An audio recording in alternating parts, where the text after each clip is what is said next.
ও যখন এটা লালন পালন করবে, ও কিন্তু ও আস্তে আস্তে ও বুঝতে পারবে যে মা বাবার যে ছায়া, মা বাবার যে স্নেহ, যে আদর, সেটা কতটা গুরুত্বপূর্ণ ও কিন্তু আস্তে আস্তে বুঝতে পারবে। কারণ ও যখন একটা গাছকে ভালোবাসবে, সেই ভালোবাসাটাও কিন্তু ওর মনে হবে এটা আমারই একটা কিছু অংশ।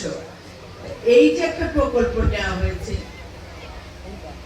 এই প্রকল্পটাকে আমাদের সবাইকে ঐক্যবদ্ধ হবে, এই প্রকল্পটাকে নিয়ে কাজ করতে হবে। কারণ একটা শিশু শুধু এদেশের ভবিষ্যৎ নয়। এই যে আমার এখানে সামনে যে শিশুরা আছে, দাঁড়িয়ে আছে, ওরা কিন্তু বাংলাদেশ এর বিশ্বের মানিকগঞ্জ জেলা কিন্তু ভবিষ্যৎ নির্মাতা হিসাবে কিন্তু গড়ে উঠছে। আর এই যে ওরা যে গাছগুলি লাগাবে, সেই গাছগুলি কি করবে? এই মানিকগঞ্জটাকে আবার সবুজ করে দিবে। মানুষের যে অক্সিজেন নেওয়া, সেটা কাজ করবে, সেটা একটা দেশব্যাপী জেলাব্যাপী কাজ করবে।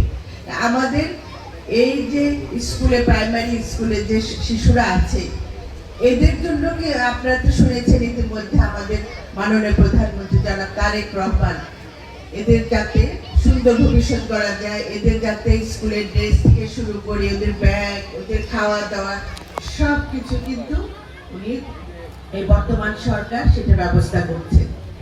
আমরা এলাকাবাসী যারা আছি তাদের প্রতি আমার অনুরোধ থাকবে, এই স্কুলটার দিকে আপনারা সবাই নজর রাখবেন।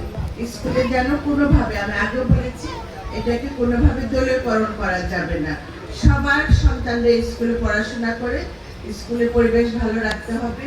যারা শিক্ষক শিক্ষিকা আছে তারা যেন স্বস্তির সাথে স্কুল চালাতে পারে।